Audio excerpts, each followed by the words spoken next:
Bonjour à tous.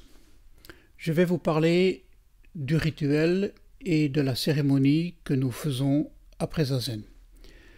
Parce que j'ai déjà beaucoup observé que les personnes débutantes sont parfois très étonnées, surprises et même choquées des rituels et de la cérémonie que l'on fait. Et c'est vrai qu'à ce moment-là, on n'a pas toujours beaucoup le temps d'expliquer le pourquoi et le comment et la signification de ce que l'on fait. Et donc voilà, c'est pour ça que je fais cette vidéo. Tout d'abord, je voudrais dire que le Zazen lui-même n'a besoin de rien du tout. En lui-même, le Zazen est largement suffisant. Il n'a pas besoin de rituel, il n'a pas besoin de cérémonie. D'ailleurs, Maître Dogen, dans les mémoires qu'il a écrits sur son apprentissage en Chine, le texte Hokyoki, parle d'un dialogue qu'il a eu avec son maître, Maître Nyojo, et dans lequel celui-ci disait « Pour pratiquer Zazen, inutile de brûler de l'encens, inutile de prononcer le nom du Bouddha, inutile d'étudier les sutras, inutile de faire des prosternations. Néanmoins, le fait que ce n'est pas nécessaire ne nous empêche pas de faire des cérémonies. Le fait que ce n'est pas nécessaire ne veut pas dire qu'on doit rejeter le rituel. En fait, ce qu'on va comprendre, j'espère, c'est que dans la cérémonie et dans le rituel, on retrouve quelque chose qui va exprimer notre pratique, quelque chose qui va nous aider d'ailleurs à comprendre et à approfondir le Zazen lui-même.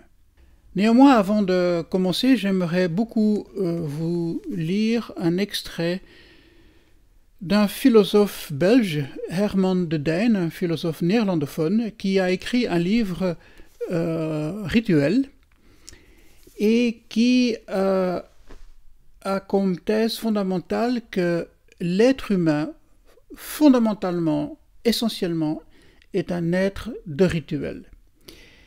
Et il explique qu'en fait, au-delà de la rationalité de l'homme, au-delà de l'irrationalité, se trouve tout un domaine que lui appelle le domaine du mystère, le domaine du miracle, le domaine de l'étonnement par rapport à l'existence. Voilà, je vais vous lire un extrait que j'ai moi-même traduit parce que ce livre n'est pas disponible en français. Voilà.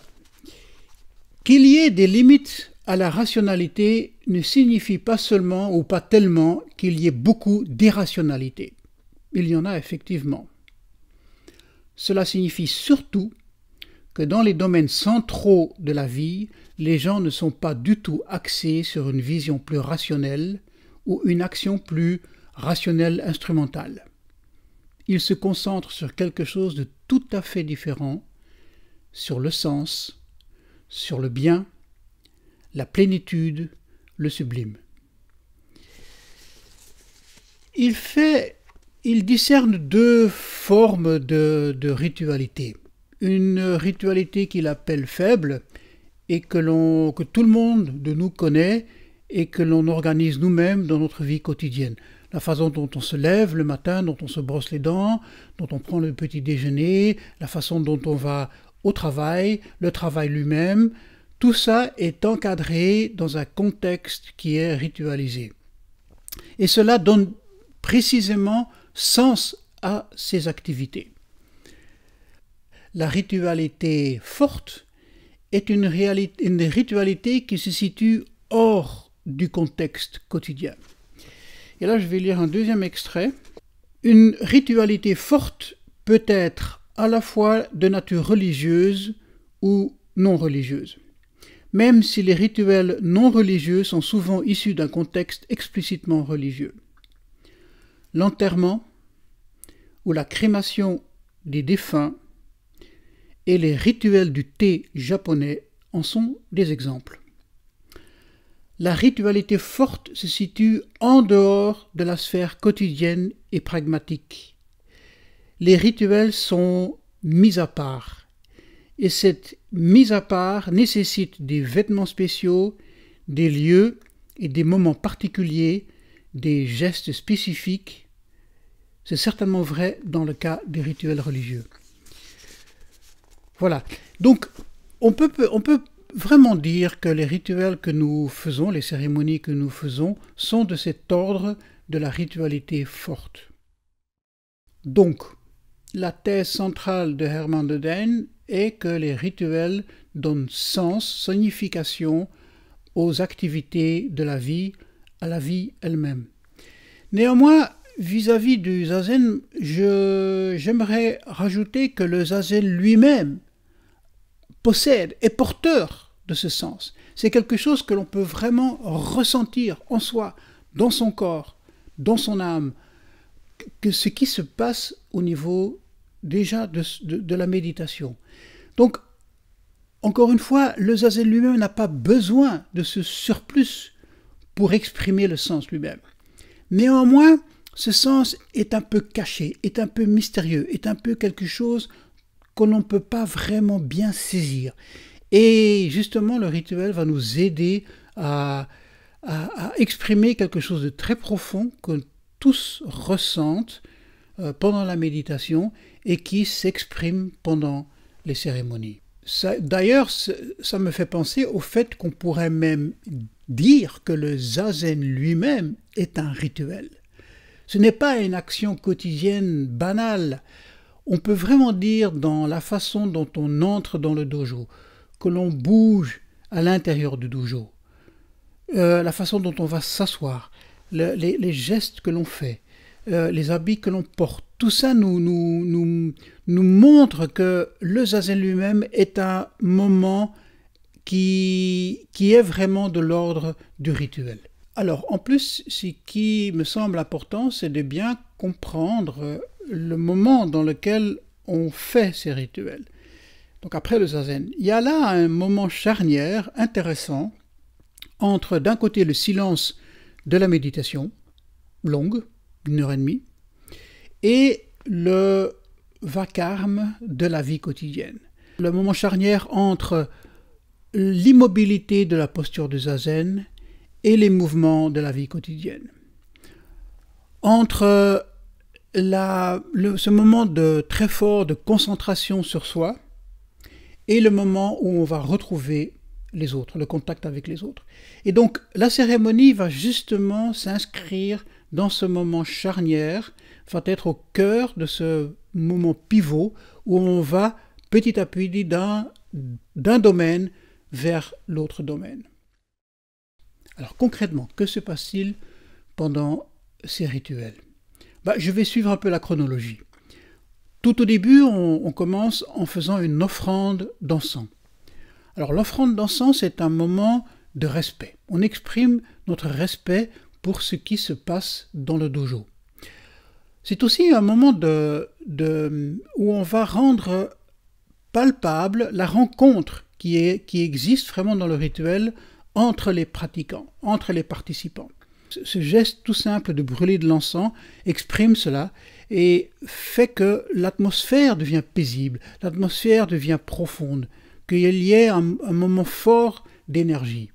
Tout de suite après, on fait les prosternations, ce qu'on appelle les pai.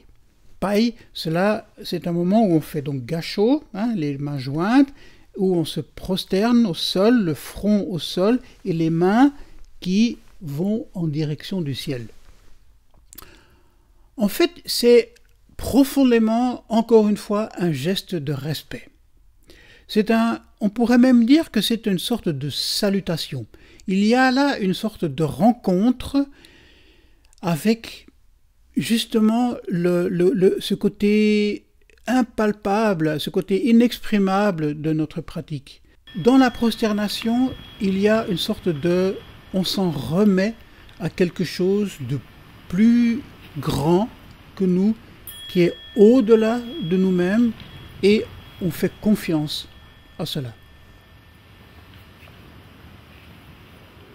Après, on enchaîne sur la récitation des sutras. Alors un sutra, c'est un enseignement. La plupart du temps, nous récitons le sutra du cœur, l'Anya Shingyo. J'aurais besoin d'une autre vidéo pour vous expliquer le sens profond de l'Anya Shingyo. C'est déjà en lui-même un résumé de la grande sagesse, le sutra de la grande sagesse. Mais en 2 mots, on peut vraiment dire que le sutra du cœur exprime l'essence même du Dharma, l'enseignement du Bouddha. À part l'Anya Shingyo, il y a d'autres textes, d'autres poèmes que l'on récite également. Par exemple, les textes très anciens comme le Sandokai de Maître Sekito, le Hokyozanmai de Maître Tozan, des poèmes qui expriment vraiment l'état d'âme, l'état d'esprit, l'état d'éveil de notre pratique. Après ces sutras, on récite les 4 vœux du Bodhisattva. Aussi nombreux que soient les êtres, je fais vœu de les aider. Aussi nombreuses que soient les illusions, je fais vœu de les apaiser. Aussi nombreuses que soient les enseignements, je fais vœu de les acquérir. Et aussi parfaite que soit la voie du Bouddha, je fais vœu de la réaliser. Ça crée le contexte général pour notre pratique. Ça donne la direction dans laquelle on va aller. Ça explique le pourquoi de notre pratique.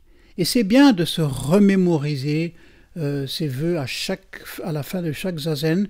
Cela donne vraiment le sens profond de la pratique elle-même. Alors, après les 4 vœux, il y a la dédicace, ce qu'on appelle le Eko. Alors, la dédicace, c'est le fait que nous sommes convaincus qu'il est possible de transmettre les bienfaits de la pratique, le côté positif, l'énergie positive de notre pratique, qu'on peut la transmettre à d'autres êtres. Alors, de façon classique, on la transmet principalement à Shakyamuni Bouddha, à Maître Dogen et à Maître Keizan, les 2 fondateurs de l'école Soto Zen. On peut également aussi, pendant cette dédicace, réciter la série de noms des patriarches qui, depuis Bouddha jusqu'à aujourd'hui, ont transmis le Dharma de génération à génération.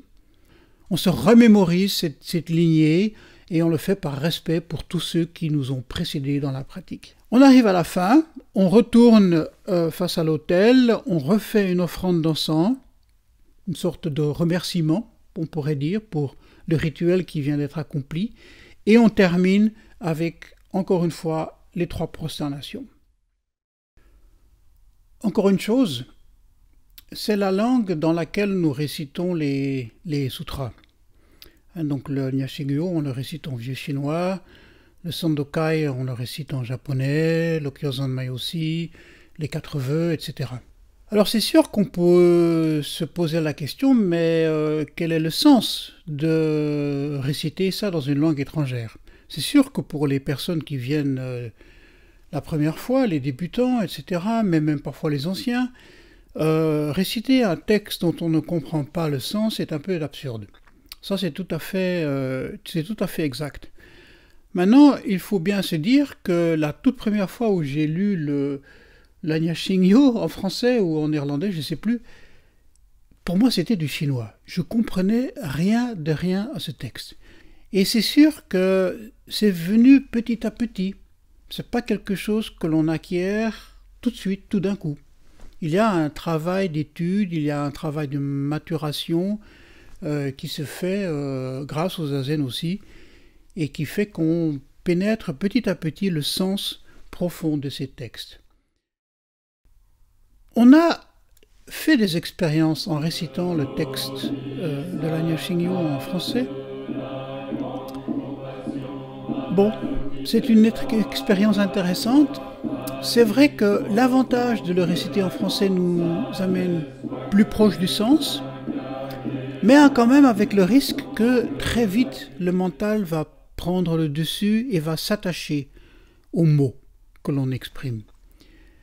Alors que je pense que le réciter dans une langue étrangère laisse une sorte de mystère autour du texte. On est là au au bord de quelque chose qui nous est impossible à saisir complètement. Et je pense que c'est important de laisser ouvert cette non-saisie et d'accepter qu'il y a quelque chose qui nous dépasse, qui est au-delà de notre compréhension. En plus, je pense personnellement qu'il y a un côté poétique très fort dans la Nyashingyo, dans le Sandokai, dans le Hokyozanmai. Il y a un rythme, il y a des sonorités fondamentales dans ces textes qui nous apportent le sens par une voix qui n'est pas la voix de la rationalité, mais qui nous apporte le sens par la voix de la poésie elle-même, où les sons et le rythme et la mélodie du chant va nous apporter intuitivement le sens profond du texte. Donc, en résumé, ce que je voulais vous dire, c'est que cette cérémonie, ces rituels sont en fait l'expression du zazen, vont se faire à partir du zazen. C'est sûr que ce serait complètement absurde de faire ces cérémonies sans les zazen. Donc c'est quelque chose qui sort à partir de la pratique elle-même, et que c'est quelque chose à découvrir petit à petite dose, et de faire confiance, et de s'en remettre à cette tradition qui peut petit à petit nous aider à découvrir le côté vaste du zen. Voilà, je vous invite à venir le découvrir.